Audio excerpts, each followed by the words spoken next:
Tankha, who also joins us for a chat now. Thank you, Mr. Tankha, for your time on NDTV.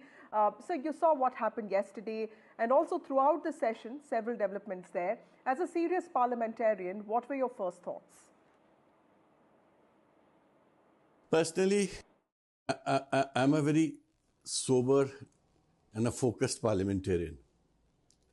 The reason I came into parliament was that I love debates, I love discussions, and I feel this is the way to bring a change in the country. Unfortunately, in this session, I thought from day one, BJP was never interested in a discussion. Initially, it started with Mr. Adani's issues. The American tribunal or American court had issued some sort of a notice, and that became a big issue. And then gradually it graduated to other issues. The last straw was when Amit Shah ji, while addressing us on the Constitution, 75 years of our glorious Constitution,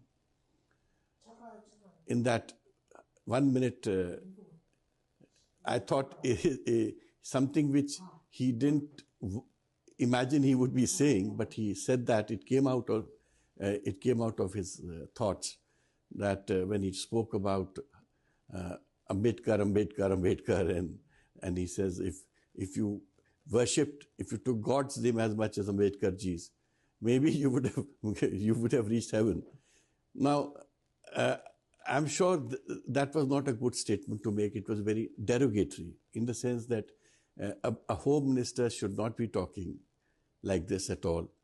And if I was in his place, I would have immediately apologized and put it to rest, because ultimately Ambedkar ji was a draftsman of our Constitution. The whole country reveres him, respects him. We quote him all the time in court. His debates are taken as so sacrosanct.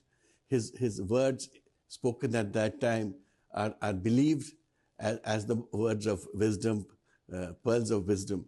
So I thought as a home minister, that should have never been spoken. And if it was an accidental slip or something which was rankling his mind and it just came out of his tongue, he should have said sorry and he should have apologized, and maybe that would have controlled the situation. But you try to justify it, you try to defend it, and then next day you create a new narrative. And that narrative, according to me, I was present. I was quietly watching it from a little distance. I'm not one of those who's part of a shouting brigade, because I'm not built like that. I'm a serious person who's always lived a life of debate, discussion, deliberation.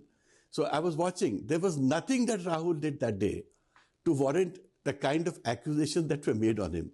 And I can't even imagine Rahul pushing anybody, because Rahul was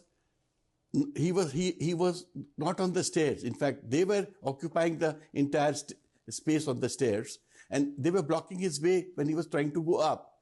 So where is the question of Rahul pushing anybody and anybody falling on him? So the whole narrative that was sought to be created, as if Rahul pushed 2 MPs and they got injured, and then the lady MP also came with some atrocious allegations which are inconceivable.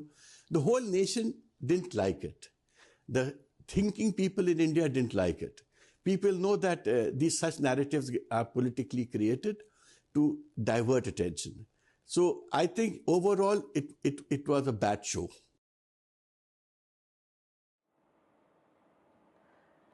Well, Mr. Tankha, there's also a criticism that the Congress party in this case is being reactionary.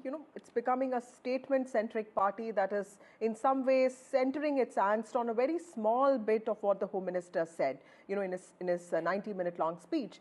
In politics, we've seen both BJP and Congress do this to each other, use utterances, hit out each other. But what happened yesterday, the way Makar Dwar was so charged, don't you think there should have been more caution, more responsibility, specifically from the opposition side, because, and also from the ruling side? Can I put a counter question to you? You think such a thing would have happened if Ambedkar, Nehru and Patel were on this side and Vajpayee Adani ji and Manohar Mojoshi were on the other side. Do you think such a thing would have happened? Now, this is what the country is looking for. We are all wanting that level of statesmanship, that level of understanding, that level of maturity, and that level of self-sacrificing. You know, if you want to be a big leader and you want to be respected by the people, people should be idealizing you. They should feel that they can give example about you to their children. I mean, that look at, you know, when I see Nehruji's photo in my school, or I used to see Gandhiji's photo in my school, or I used to see Subhash Chandra Bose's photo in my school, didn't you feel like respecting them? Where is that India? Vivek Tankha loves that India, and I'm looking for that India. Right. Mr. Tankha, also as a senior MP, what is your ask of the MPs? What is your expectation? Because the budget session is going to come up in the next 2 months. What would you suggest to MPs, to the custodians of the House, to all the stakeholders? Because we've had a very fruitful debate on on 75 years of Indian Constitution. Clearly, there are some takeaways for all of us there. You know, first of all, let me tell you, I'm a little sad about the fact that I wanted time to speak in the debate. Despite being a senior lawyer, somebody wedded to the Constitution, somebody's family being wedded to that Constitution, I couldn't snatch that 2, 3, 4, 5 minutes, where I wanted to give these suggestions how to improve the polity. You possibly would not know. My father, Justice R.K. Tankha and Justice A.P. Sen, were the first High Court in India in 1975 who gave that famous judgment Shivkant Shukla versus ADM Jabalpur. Everybody was speaking of emergency, they were talking of that judgment. I would have explained the circumstances of the judgment and how, despite that judgment, the judges of that time were treated well. It's a first-hand experience. I would have said in my speech that, like House of Commons, give 1 day to the opposition to have its agenda. You know, in UK, you never hear a house shutting down. The house is always running. There may be a furor for 5 minutes, 10 minutes, then it settles down. And then the discussion starts. Now, I can't, when I see courts closing for strike, Parliament not working, it's like sovereign not working, which is not acceptable to people like me. Sovereign must work. The country has to go forward. So, as I said, it's time for introspection, but that introspection must come from the ruling party.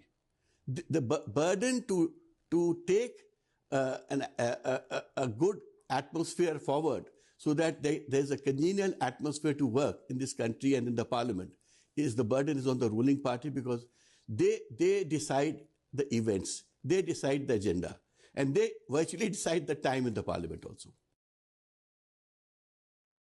Well, the sovereign must work, the country must move on. Now, those words there from Congress MP Vivek Tankha. Thank you so much, sir, for joining us on NDT.